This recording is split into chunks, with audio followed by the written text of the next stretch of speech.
নমস্কাৰ, মই প্ৰশান্ত কুমাৰ শইকীয়া। পাৰিজাত নাৰ্চাৰী যোৰহাটৰ হৈ বিশেষ এটা ভিডিঅ' লৈ আজি আহিছোঁ। আজি মই ভাবিলোঁ যে টাবতনো আমি কেনেকৈ অৰ্কিড লগাম তাৰ বিষয়ে আমি অলপ শিকোঁ বুলি ভাবিছোঁ। আৰু লগত আমি মাতি আনিছোঁ তেখেতক মহিকান্ত ফুকন। তেখেত আহি পেলাই আমাক শিকাব যে কেনেকৈনো আমি টাবত অৰ্কিড লগাব পাৰোঁ। আহক আমি তেখেতৰ পৰা শিকোঁ। নমস্কাৰ, মোৰ নাম শ্ৰী মহিকান্ত ফুকন। মই দেখাম আজি আপোনাক এইজোপা অৰ্কিড কেনেকৈ টাবত কৰিব পাৰি। এই অৰ্কিডজোপাৰ নাম হ'ল ডেনড্ৰবিয়াম মাস্কেটাম। এতিয়া ইয়াৰ কালাৰটো হালধীয়া হয়, ই জুন মাহত ফুলে।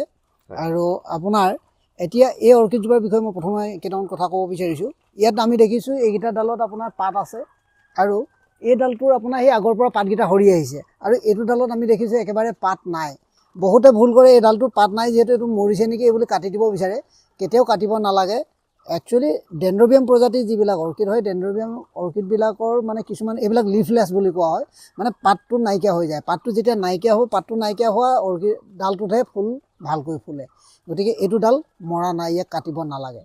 এতিয়া ইয়াতে মই আপোনাক দেখাম এই অৰ্কিডটোৰ পৰা আমি পুলি মানে কেনেকৈ ছেপাৰেট কৰিম, বেলেগ পুলি উলিয়াম।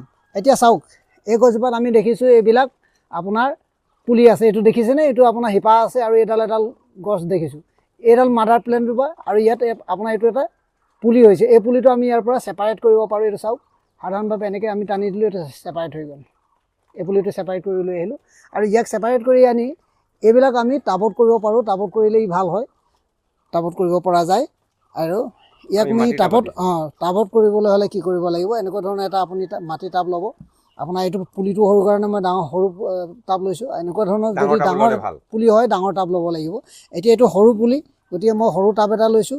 টাবত আমি কি দিম, আপোনাৰ এয়া হ'ল জামা ইটা দিম, এঙাৰ দিম। এঙাৰ আৰু জামা ইটা দিলেই হ'ল। এইটো মই পুলিটো ধুনীয়াকৈ ইয়াত বহাই দিলোঁ। পুলিটো বহাই দিয়াৰ পাছত এই শিপাখিনি মানে খামুচি থকাকৈ ইয়াত জামা ইটাটো দি দিলোঁ। জামা ইটাখিনি ইয়াত দি এইটো পুলিত আমি মানে মাজে সময়ে পানী দি থাকিব লাগিব। দিনটোত যদি বৰষুণ নাথাকিলে খৰালি ছিজনত অন্তত দুবাৰ এই ইটাখিনিত পৰাকৈ, গছডালত আমি দিব নালাগে, এঙাৰখিনিত পৰাকৈ দুবাৰ পানী দিলেই হ'ল। আৰু এই হেৰিটো টাবটো আমি সাধাৰণতে আপোনাৰ ছাঁ জেগাত ৰাখিম, মানে শ্বেডত ৰাখিম, কিন্তু ছাদৰ তলত নহয়। শ্বেডত অলপ ছাঁ পৰা জেগাত থৈ আপোনাৰ একেবাৰে মাটি স্পৰ্শ কৰি থকাকৈ থ'ব নালাগে। মাটিৰ পৰা ওপৰত এখন চাং বনাই চাঙৰ ওপৰত আমি থ'ব পাৰিলে ভাল হয়। তাৰপিছত এতিয়া এইখিনি আপোনাৰ ধৰক এই পুলিটো আজি লগাইছোঁ, 2-3 মাহৰ ভিতৰত ইয়াত আপোনাৰ এইখিনিত যেনেকৈ এইবিলাক শিপাবিলাক ওলাই আহি খামুচি ধৰিছে, তেনেধৰণে এই গোটেই টাবটোত খামুচি ধৰিব আৰু ইয়াতে সি সম্পূৰ্ণ গ্ৰ'থ ল'ব।